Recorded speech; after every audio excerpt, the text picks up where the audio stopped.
I just wanted to call your attention to where exactly we are in the course, where we've been and where we are going in this course, because, and of course, the history of ancient philosophy, history of classical philosophy, because I think if we keep the context in mind, things will make a little bit more sense. We started out looking at kind of some introductory material about what is philosophy. I think you have a better idea of what philosophy is, and then we spend some time on talking about what the central questions of philosophy are.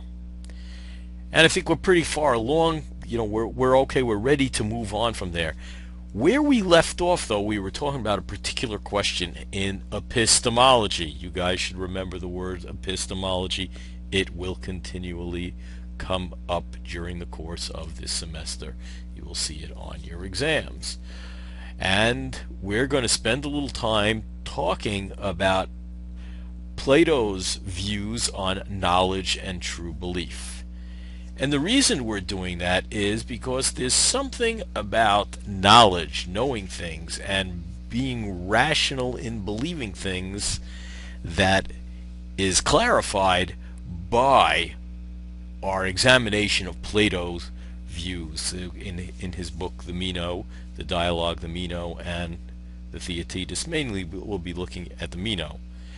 But this is going to point out something about being rational believing, having reasons to believe it, to believe whatever it is that we're believing.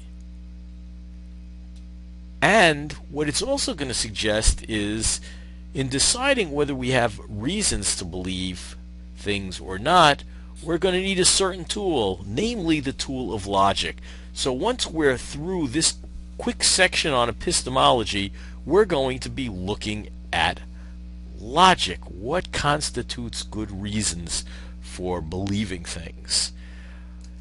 And finally from that, not finally, but over the course of the next couple of weeks, we're going to move into sort of our first major section in philosophy. Our first major question that we're going to be looking at is the question of metaphysics, question of ontology, in other words, the study of being.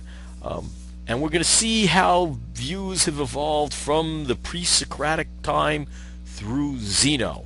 And we're going to see during that discussion, we're going to see how important it was that we learnt our logic.